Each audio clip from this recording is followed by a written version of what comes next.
제4장 셋 계열의 족보. 창세기 5장에서는 하나님을 떠난 가인 계열의 족보를 마치고 셋을 통한 새로운 신앙의 족보를 소개하고 있습니다. 가인이 보여준 불신과 살인이라는 잔혹한 죄악 속에서 셋 계열의 등장은 인류에게 새로운 소망과 시작을 보여주고 있습니다. 셋 계열의 족보는 아담에서 노아까지의 10대와 노아의 아들 셈부터 아브라함까지 10대, 총 20대의 족보를 다루고 있습니다.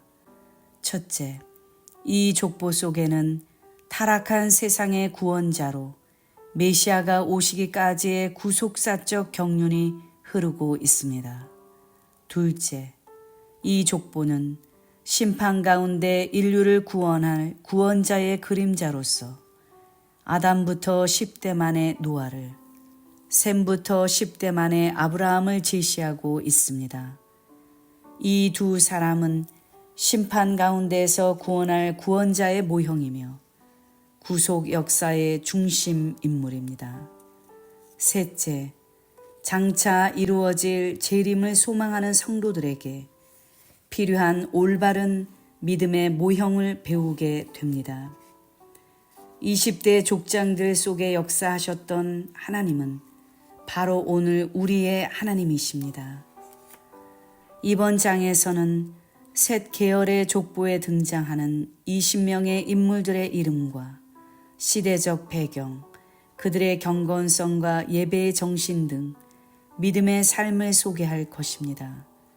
그리고 이 족보의 중심에 면면이 흐르는 인류 구원을 향한 하나님의 구속사적 경륜을 살펴볼 것입니다.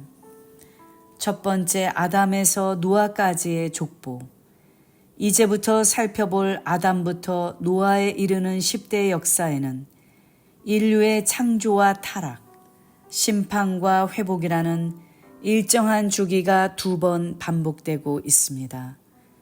아담의 타락과 에덴에서의 추방, 가인의 살인으로 인한 아벨의 죽음 등 인류의 범죄와 심판이 셋을 통해 회복된 것이 그 첫 번째입니다. 두 번째는 하나님의 아들들과 사람의 딸들의 범죄로 인해 죄악이 관영한 세대를 하나님의 홍수로 심판하셨으나 인류의 제2조상으로 노아를 세워 새로운 역사를 회복한 경우입니다. 아담에서 노아까지의 족보 가운데 가장 중요한 인물은 에녹입니다.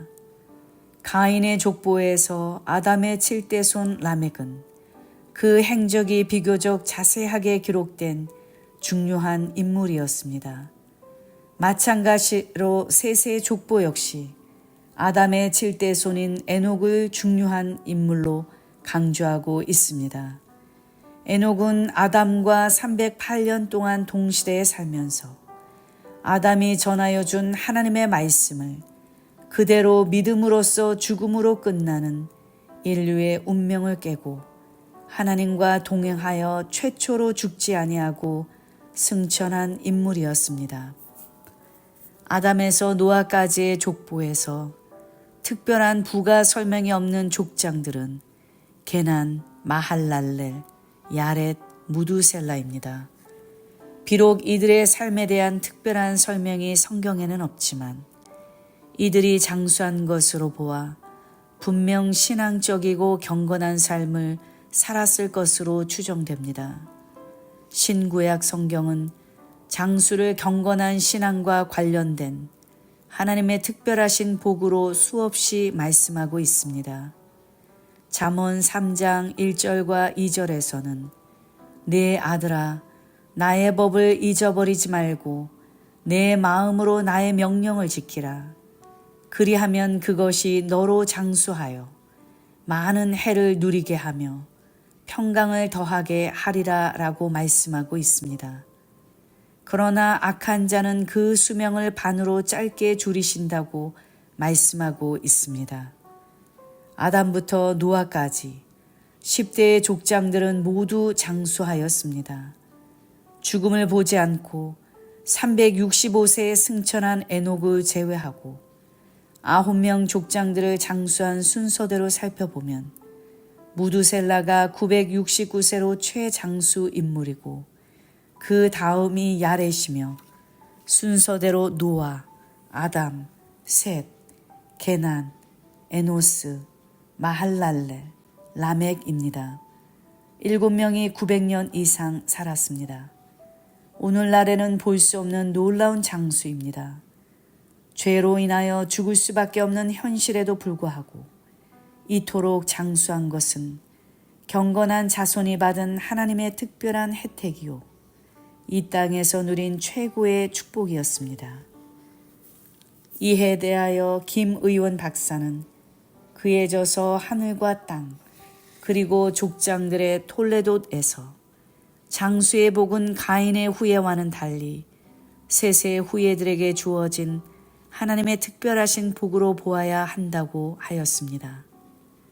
또한 박윤선 박사도 창세기 주석에서 경건과 장수는 서로 밀접한 관계를 가지고 있다고 하면서 그들이 오래 살게 된 원인을 하나님의 경륜 때문에 그리고 그 시대에 비교적 하나님을 잘 공경한 사실 때문이라고 해석하였습니다.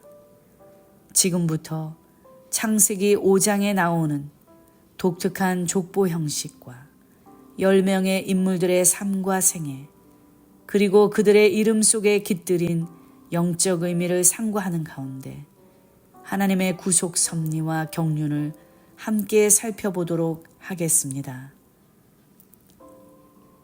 1대 아담, 사람, 인류, 인간. 인류의 시조 아담은 130세에 셋을 낳았고 800년을 지내며 자녀를 낳았으며 930세에 죽었습니다. 누가복음의 족보에 아담으로 기록되어 있습니다. 아담의 어원은 아수르어의 아다무에서 유래되었으며 그 뜻은 만들다, 생기다입니다. 사람은 결코 조물주가 아니며 창조물, 피조물이라는 것입니다. 또한 아담의 어원을 불다라는 뜻을 가진 아돔에서 찾기도 하는데 이것은 사람이 붉은색을 띤 흙으로 지음받았음을 의미합니다. 흙은 히브리어 아파르로서 진흙이 아닌 먼지, 티끌을 말합니다. 하나님의 생기가 없는 사람의 존재 근원은 흙, 먼지에 불과합니다. 유구한 역사 속에서 세계 최초로 체계적으로 이 내용들은 정립 발표하였습니다. 첫 번째, 아담은 구대손 라멕의 나이 56세까지 생존하였습니다. 아담과 하와는 타락한 이후 타락하기 전 세계와 하나님을 가까이 모셨던 복된 생활을 기억하고 자손들에게 에덴 동산의 실제와 그곳에서의 귀한 신앙 체험을 상세히 전하였을 것입니다. 그러므로 아담 이후 2대 셋부터 9대 라멕까지는 에덴 동산의 주인공이었던 아담을 만나 그로부터 창조 본연의 영생의 세계와 사단의 교묘한 속임수, 불순종으로 인한 자신의 타락, 구원의 약속을 직접 들었을 것입니다. 아담은 에덴에 있었던 장본인으로서 여자의 후손에 관한 확실한 복음을 받고 에덴에서 쫓겨난 후 후손들에게 계속적으로 그 복음을 증거하였을 것입니다. 참으로 그 복음은 아담과 전 인류에게 한 가닥 희망이었습니다. 아담과 하와는 선악을 알게 하는 나무 열매를 따먹은 직후에 여러 가지 핑계를 대면서 회개하지 않았습니다. 그러나 하나님께서는 아담에게 여자의 후손에 관한 약속을 주심으로 아담으로 하여금 죄악의 암흑 속에서 한 줄기 구원의 빛을 바라보게 하셨습니다. 아담은 자신의 죄가 얼마나 큰지를 뉘우치고 이제 여자의 후손이 오시기를 간절히 사모하게 되었습니다. 그것은 아담이 여자의 후손 약속 이후에 아내의 이름을 하와, 생명이라고 지은 데서 알 수 있습니다. 아담은 하와가 모든 산자의 어미가 될 것이라고 선포하였습니다. 이는 여자의 후손에 대한 약속을 믿고 생명으로 사망을 정복하는 영생의 날을 소망한 최초의 신앙 고백입니다. 아담은 자기 아내의 이름을 부를 때마다 하나님이 주신 약속을 더욱 확신하게 되었을 것입니다. 이에 하나님께서는 가죽옷을 손수지어 입혀주심으로 그의 자비와 긍휼을 보이셨습니다. 아담은 이렇게 에덴 동산에서 있었던 장본인으로서 에덴 동산의 실제와 거기서 주신 약속에 대한 확실한 증거자였습니다. 또한 에덴에서 추방되기 전 하나님이 직접 입혀주셨던 가죽옷은 창세기 3장 15절의 언약을 보증해 주는 증표였습니다. 이는 아담에게 있어 자기 생명보다 소중한 것이었습니다. 가죽옷을 지어 입히심은 희생을 통한 구원의 원리를 보여준 것이며 앞으로 타락한 인류의 구속이 어떻게 이루어질 것인가를 암시한 것입니다.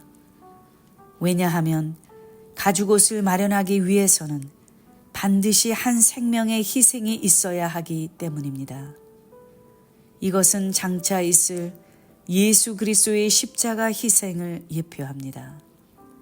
아담은 약속의 보장으로 주신 가죽옷을 평생 간직하면서 약속의 후손이 오셔서 반드시 뱀의 머리를 상하게 할 날이 오리라 확신했고 그것을 그 자손들에게 교육하고 전수하였을 것입니다. 두 번째, 에덴에서 있었던 영화로운 체험들을 증거하였습니다. 벌거벗었으나 부끄러움이 없던 세계임을 가르쳤을 것입니다. 창세기 2장 25절 말씀. 아담과 그 아내 두 사람이 벌거벗었으나 부끄러워 아니하니라. 아담과 하와가 타락 전에는 벌거벗었으나 부끄러워하지 않았습니다. 그러나 타락 후에 죄에 대하여 눈이 뜨인 순간 자신이 벗은 줄을 알고 부끄러워 숨으며 무화과 나무 잎을 엮어 치마를 하였습니다. 창세기 3장 10절에서는 하나님의 소리를 듣고 내가 벗었으므로 두려워하여 숨었습니다. 벗음으로 인한 수치감은 두려움을 주었으며 하나님의 얼굴을 피하여 숨게 만들었습니다. 이 수치와 두려움의 원인이 무엇인지 확실히 체험했던 아담은 그 후손들에게 부끄러움이 없던 그 세계를 가슴 깊이 새겨 주었을 것입니다. 에덴 동산에서는 충만한 하나님의 영광과 평강과 사랑 때문에 아무런 허물도 눈치봄도 죄책감도 없었습니다. 아담이 어찌 그 세계를 잊을 수가 있었겠습니까? 에덴을 거니시는 하나님의 음성을 직접 듣고 대화를 나누었던 일을 들려주었을 것입니다. 이처럼 에덴 동산은 하나님의 음성을 직접 듣고 대화를 나누던 곳이었습니다. 그래서 에덴 동산은 말 그대로 기쁨의 동산이요 복락의 동산입니다. 그러나 죄를 짓고 난 후부터 하나님의 음성은 두려움과 고통이었습니다. 아담아, 내가 어디 있느냐? 라는 물음에 평소처럼 내가 여기 있나이다 라고 대답하지 못하고 하나님의 낯을 피하여 동산 나무 사이에 숨고 말았습니다. 결국에는 기쁨의 동산 에덴에서 쫓겨나고 말았습니다. 하나님과 동행하면서 형언할 수 없는 기쁨과 즐거움을 누리던 추억이 있던 아담은 에덴 동산의 회복을 열망하면서 그 후손들에게 하나님의 말씀을 수없이 증거하였을 것입니다. 하나님이 주신 지혜로 만물의 이름을 하나하나 지었던 일을 들려주었을 것입니다. 창세기 2장 19절 말씀. 여호와 하나님이 흙으로 각종 들짐승과 공중의 각종 새를 지으시고 아담이 어떻게 이름을 짓나 보시려고 그것들을 그에게로 이끌어 이르시니 아담이 각 생물을 일컫는 바가 곧 그 이름이라. 하나님의 형상으로 하나님의 모양을 따라 창조된 아담은 대단한 지혜와 창조력을 가졌습니다. 수천 수만 종의 동물 이름을 짓는다는 것은 결코 인간의 지혜로 할 수 없는 일입니다. 만물을 창조하신 하나님의 영이 역사하는 자만이 가능한 것입니다. 마치 하나님의 지혜를 받은 솔로몬 왕이 초목을 논하되 레바논 백향목으로부터 담에 나는 우슬쪽까지 하고 저가 또 짐승과 새와 기어다니는 것과 물고기를 논하는 지혜를 가진 것처럼 말입니다. 이렇게 아담이 명명식을 할 때 그는 하나님이 주신 만물에 대한 통치권을 만끽했을 것입니다. 그러나 범죄한 이후 아름다운 지혜는 사라지고 만물에 대한 권위와 영향력도 사라졌습니다. 자신의 몸 하나 추스르기도 힘든 존재가 되고 말았습니다. 이 모든 것들을 체험한 아담은 그것을 자손들에게 전했을 것입니다. 세 번째, 아담은 에녹의 승천 57년 전에 930세를 향수하고 죽었습니다. 아담은 에녹과 308년을 지냈으나 에녹의 승천을 목격하지 못하였고 에녹의 승천 57년 전에 죽었습니다. 에녹은 무두셀라를 낳기 전까지 65년 동안 하나님과 동행하지 못하였고 무두셀라를 낳은 65세부터 시작하여 365세까지 300년 동안 하나님과 동행하였습니다. 그러므로 아담은 에녹이 하나님과 동행하는 것을 243년 동안 목격한 것입니다.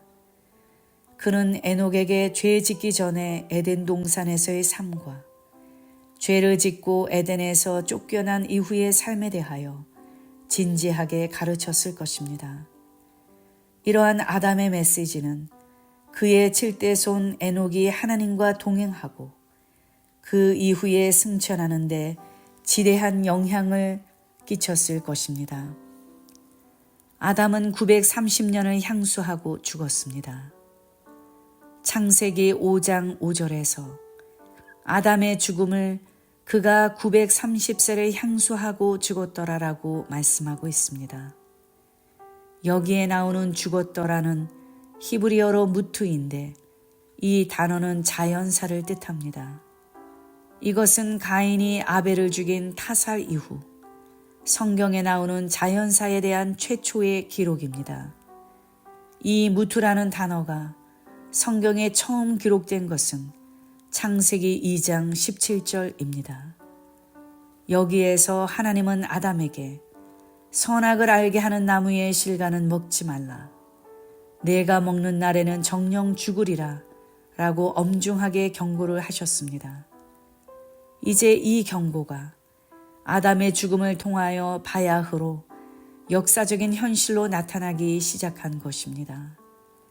하나님이 직접 생기를 불어넣어 생명으로 만드신 아담의 생명조차 소멸시키신 것은 죄에 대한 하나님의 진노가 얼마나 큰가를 나타내는 것입니다.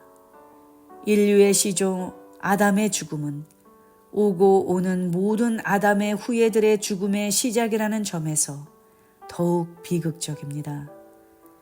그러나 놀라운 사실은 아담의 죽음에도 불구하고 그의 후손을 통하여 생명이 이어지고 있는 것입니다.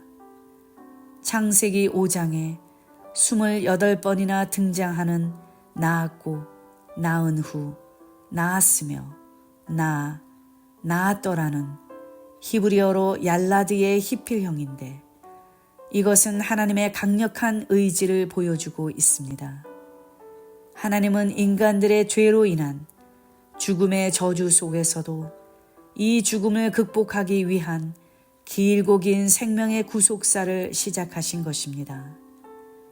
하나님은 인간의 실패와 타락에도 불구하고 인간을 끝까지 포기하지 않으시고 당신의 크신 은총과 사랑으로 죽음을 생명으로 승화시켜 나갔던 것입니다.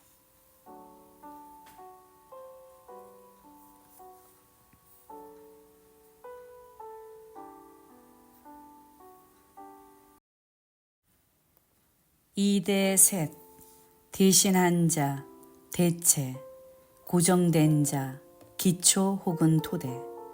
셋은 아담 이후 130년에 출생하였습니다. 그는 105세에 에노스를 낳았고 807년을 지내며 자녀를 낳았으며 912세 아담 이후 1042년에 죽었습니다. 셋은 아담과 800년을 함께 지냈고 857세에 에녹의 승천을 목격했습니다.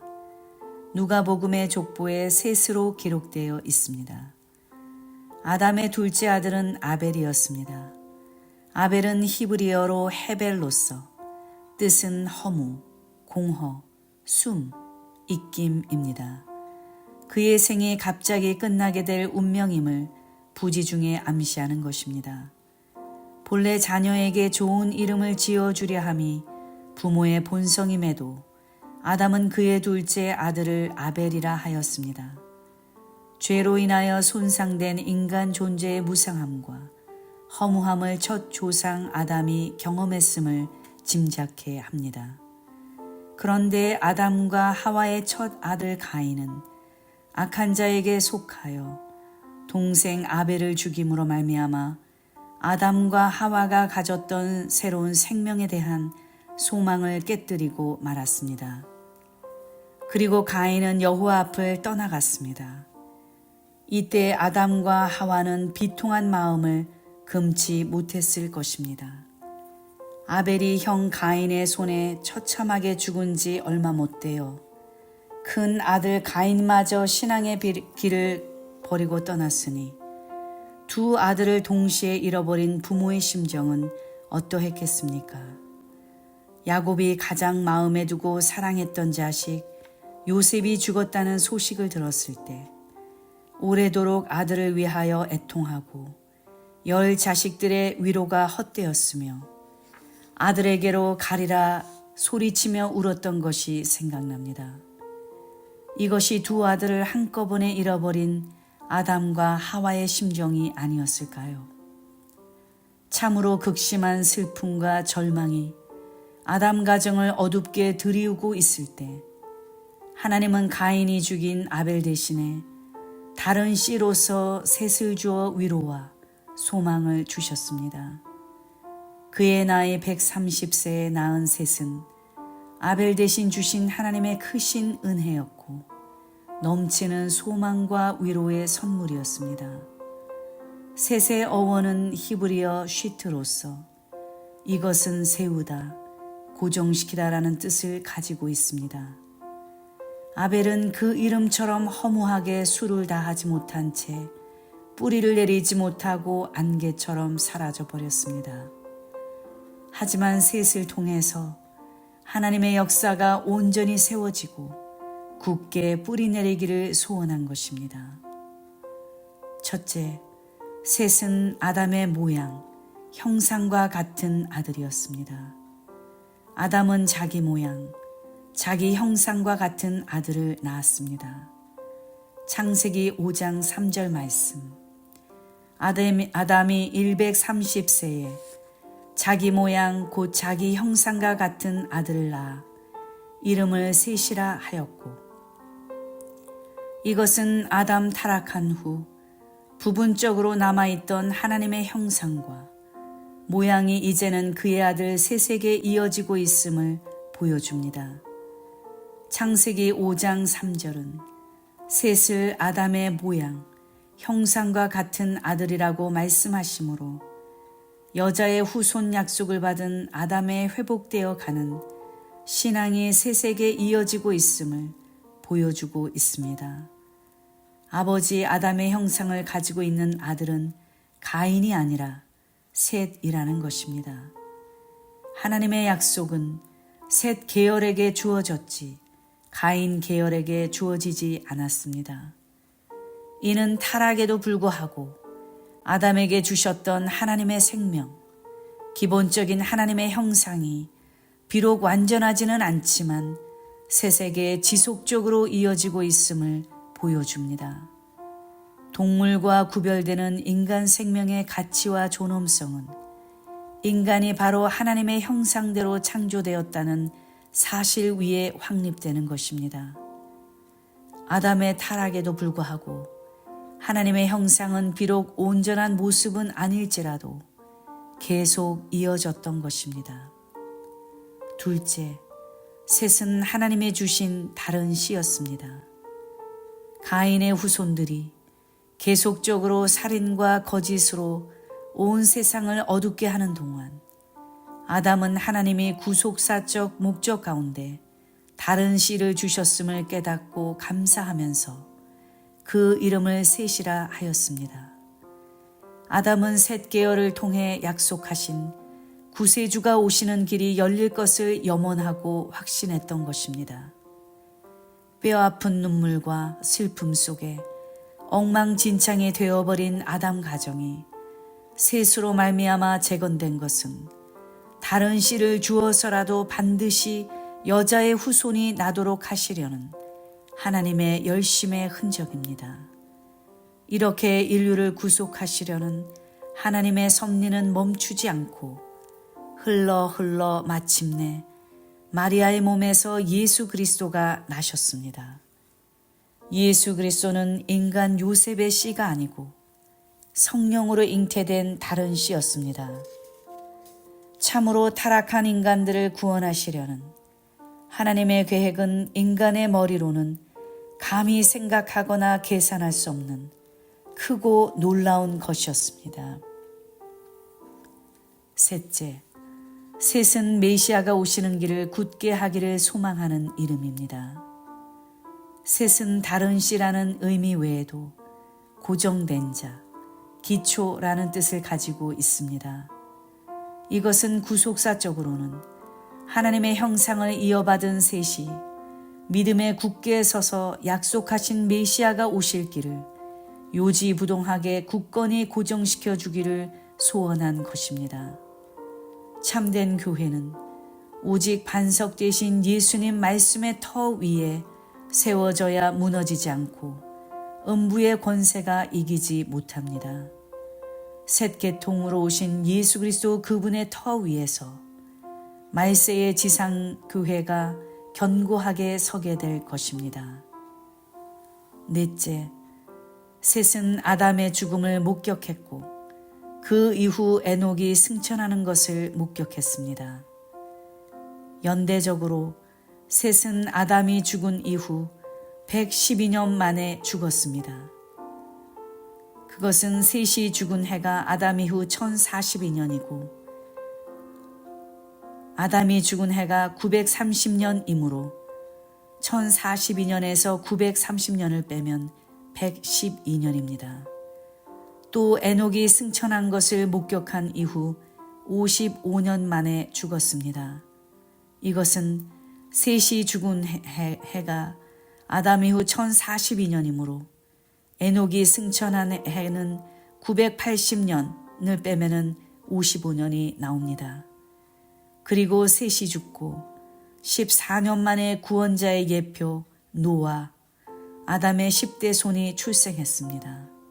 이것은 노아가 출생한 해가 아담 이후 1056년이므로 셋이 죽은 해인 1042년을 빼면 14년이 나옵니다.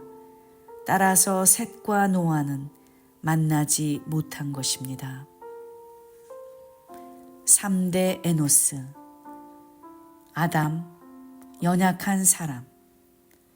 에노스는 셋이 105세에 낳은 아들로 아담 이후 235년에 출생하였습니다. 에노스는 90세에 계난을 낳고 815년간 자녀를 낳았으며 905세, 즉 아담 이후 1140년에 죽었습니다. 에노스는 아담과 695년을, 노아와는 84년을 함께 지냈으며 그의 나이 752세에 에녹의 승천을 목격하였습니다. 누가복음의 족보에 에노스로 기록되어 있습니다. 에노스의 어원은 히브리어로 아나쉬로서 깨지기 쉽다, 약하다 라는 뜻입니다. 에노스는 인간이 전적으로 무력한 존재임을 의미합니다. 참으로 그것은 숙명적인 연약성입니다. 이것은 치료가 거의 불가능한 상태와 병들어 고통 가운데 신음하는 죄악된 인류의 한계 상황을 나타냅니다.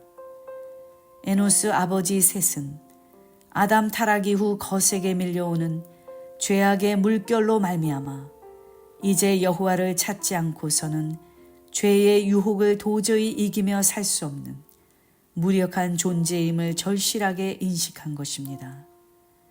그래서 아들의 이름을 그의 신앙 고백을 조차 에노스라고 짓게 된 것입니다. 아담과 같이 에노스는 고유 명사로 사용될 수도 있고 사람을 가리키는 일반 명사로 사용될 수도 있습니다. 에노스 그 이름은 아담이 타락한 이후 비로소 하나님의 이름을 부르기 시작했던 셋의 입에서 나온 신앙 고백이었습니다. 우리는 그 이름을 통해 당시 시대상을 어느 정도 예측할 수 있습니다. 첫째, 에노스 시대에 사람들이 비로소 여호와의 이름을 불렀습니다. 성경은 셋이 자기 아들을 낳고 에노스라고 이름 지은 동기에 대하여 그때에 비로소 여호와의 이름을 불렀기 때문이라 소개하고 있습니다. 창세기 4장 26절 말씀. 셋도 아들을 낳고 그 이름을 에노스라 하였으며 그때의 사람들이 비로소 여호와의 이름을 불렀더라. 이름을 불렀다는 것은 하나님과 인격적인 관계가 시작되었음을 강조하는 것입니다.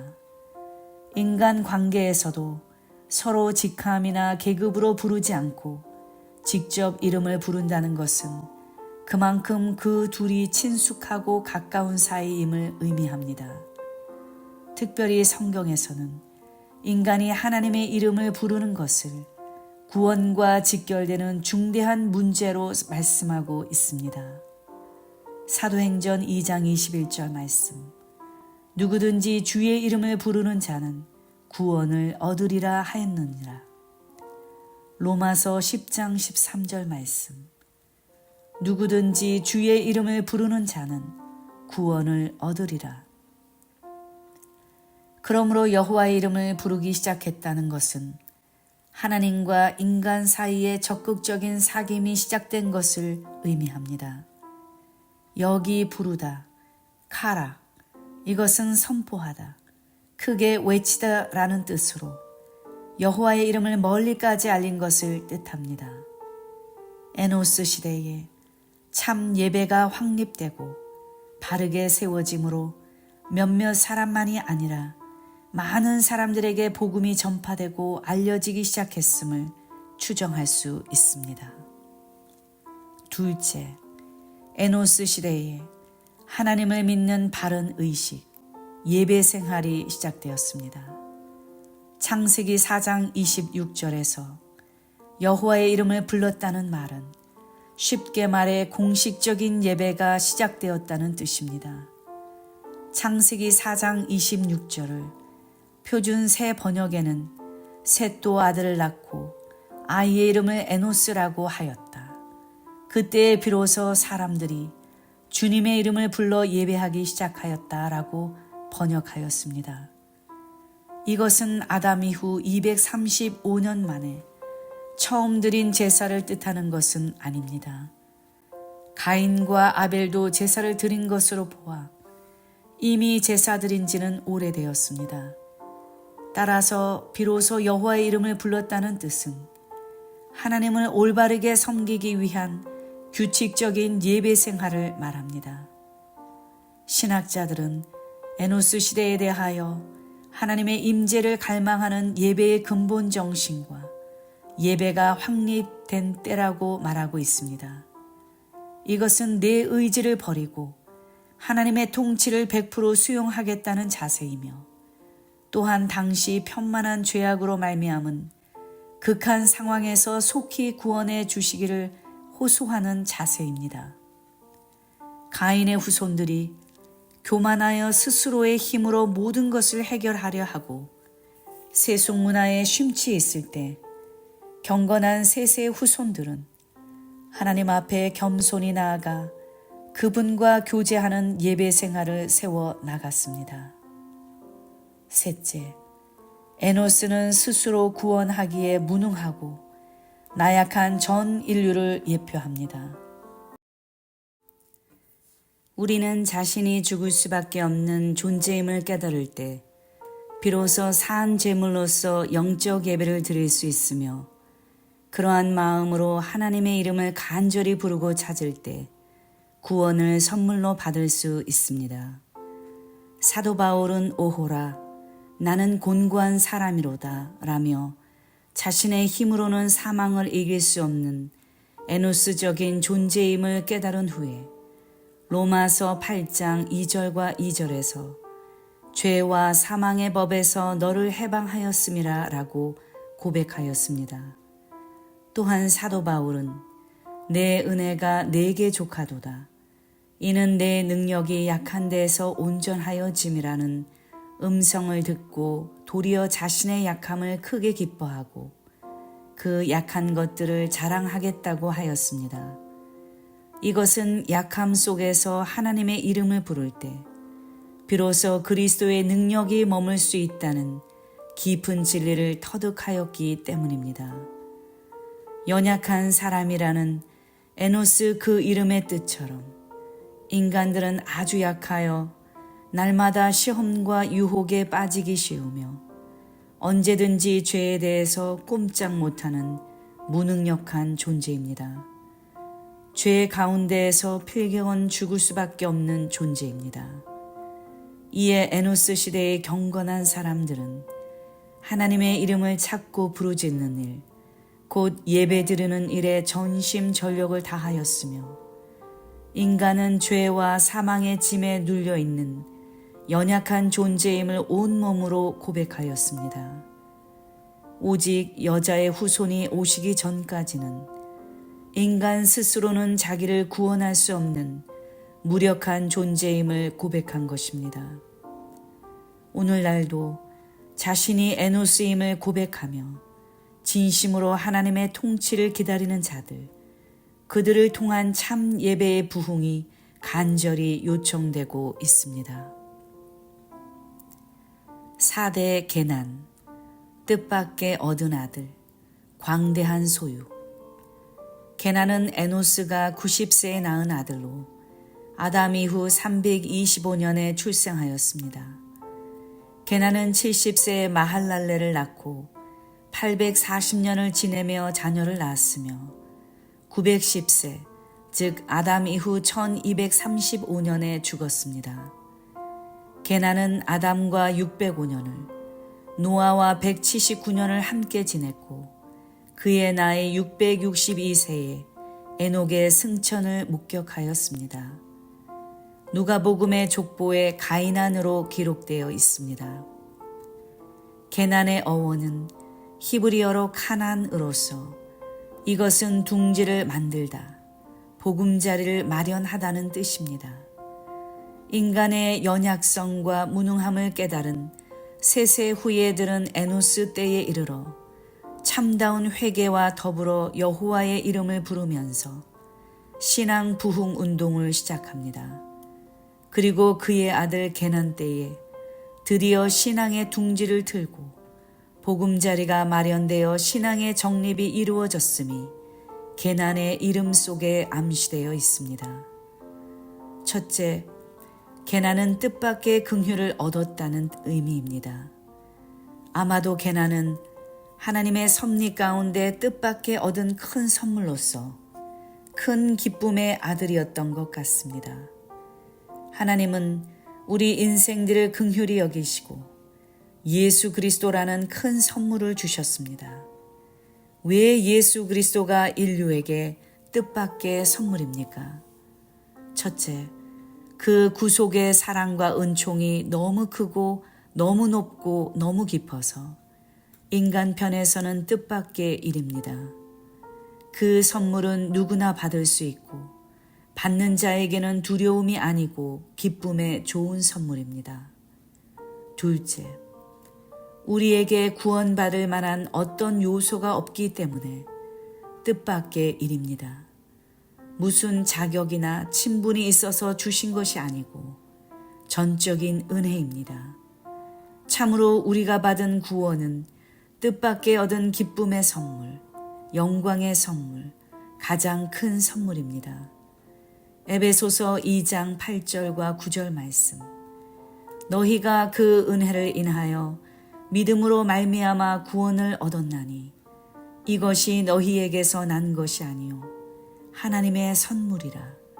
행위에서 난 것이 아니니 이는 누구든지 자랑치 못하게 함이니라. 동정녀 마리아에게 예수의 성령 잉태가 그러했습니다. 뜻밖의 은혜로 주신 선물이었으니 예수님의 성령 잉태는 마리아에게 최고의 축복이었습니다. 누가복음 1장 28절에서 30절 말씀. 그에게 들어가 가로되 은혜를 받은 자여 평안할지어다. 주께서 너와 함께 하시도다 하니 처녀가 그 말을 듣고 놀라 이런 인사가 어찌 함인고 생각하매 천사가 일러 가로되 마리아여 무서워 말라. 내가 하나님께 은혜를 얻었느니라. 밤에 양을 지키던 목자들에게 전해진 갑작스런 예수 탄생 소식은 큰 기쁨의 좋은 소식이었습니다. 예수 그리스도는 구속사의 섭리를 따라 때가 참에 오신 분으로 아무런 소망이 없는 죄인들에게는 뜻밖의 선물이요 복음이 아닐 수 없습니다. 둘째, 게나는 광대한 소유를 의미합니다.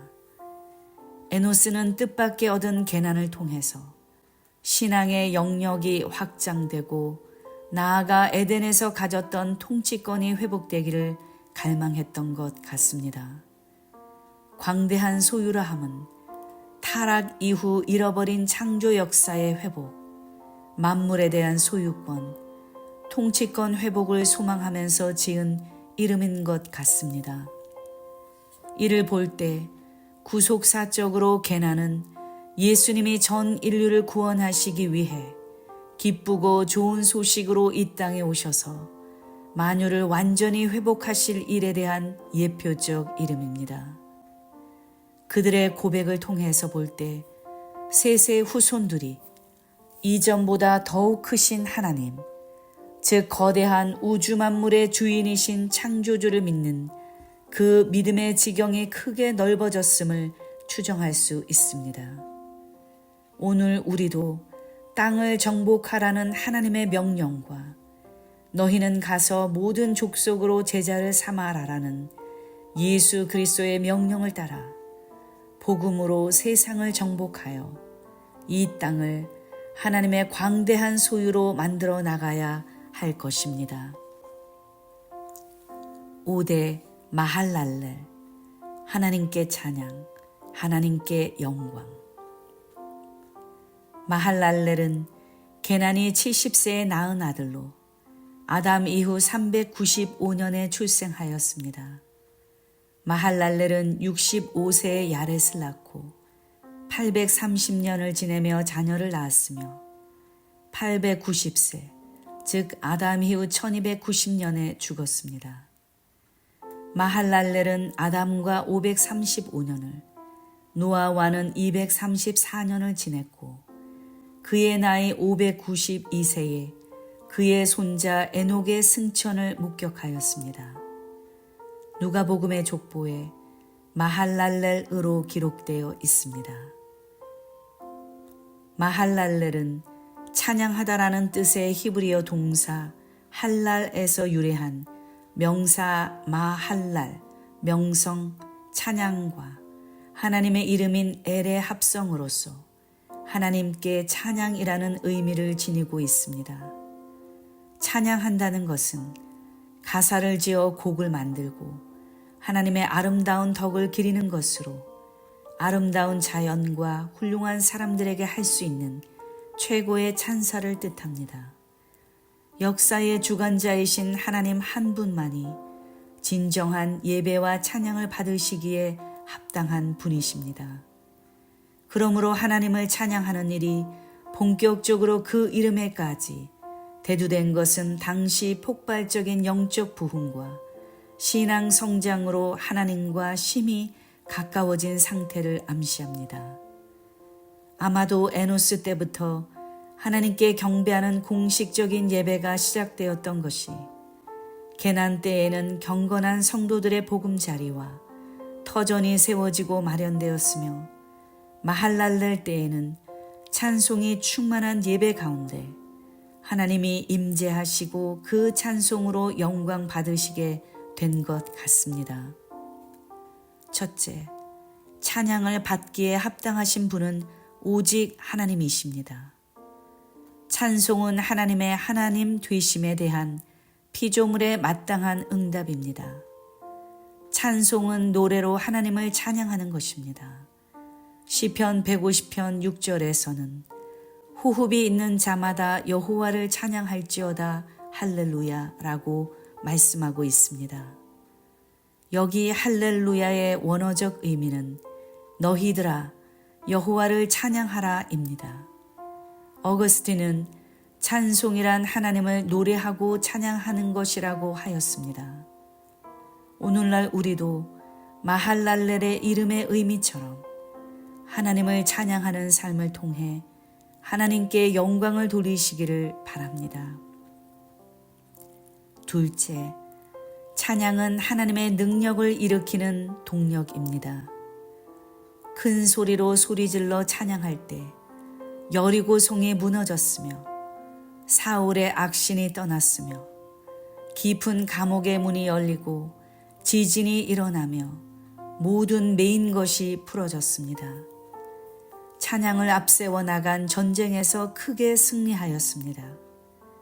이 모든 역사는 하나님이 찬양 중에 임재하시기 때문입니다. 솔로몬이 성전 건축을 완료하고 찬양하는 성가대가 세마포를 잇고 제금, 비파, 수금을 잡고 나팔부는 제사장 120인이 함께 서고 모든 사람과 모든 악기가 일제히 여호와께 찬양했을 때 하나님이 임재하셨습니다. 영광의 구름이 성전에 가득하므로 제사장들이 능히 섬기지 못할 정도였습니다. 이처럼 찬양은 멀리 계신 하나님을 가까이 불러오는 거룩한 향기요, 그 결과 사람이 예기치 못한 크고 놀라운 역사가 일어나게 하는 동력입니다. 셋째, 찬양은 받은 은혜에 대한 감격적 고백입니다. 당시 경건한 세 자손들은 죄악으로 가득 찬 고통의 현장 속에서 살았습니다. 그러나 매 순간 죄악과 맞서 싸우는 치열한 영적 전투에서도 하나님의 도우심을 받아 승리의 체험을 했을 것입니다. 이렇게 게나는 그가 받은 은혜를 기념하여 그의 아들의 이름을 마할랄렐이라고 지음으로써 하나님께 영광 돌리고 많은 사람들에게 하나님의 살아계심을 증거하고자 했을 것입니다. 은혜를 받아서 그 은혜를 맛보고 체험한 사람은 은혜를 주신 하나님을 증거하지 않을 수 없고 찬양하지 않을 수 없습니다. 12지파 가운데 예수님이 나신 유다 지파 이름의 뜻은 여호와를 찬송하라입니다. 이스라엘이 전쟁에 나갈 때마다 유다 지파는 선두로 출전하였으며 언제나 전쟁의 승리를 가져왔습니다. 구속사적으로 마할랄렐은 장차 오실 메시아가 유다 지파를 통해서 나실 것과 십자가로 만 인간을 구원하시고 원수마귀 사단을 진멸하시며 부활하심으로 승리하여 찬송받으실 것에 대한 예표라고 할 수 있습니다. 참으로 우리의 찬양, 우리의 예배의 대상은 죄로 인하여 죽을 수밖에 없고 질그릇같이 연약한 인생들을 구원하신 오직 예수, 우리 주님뿐입니다.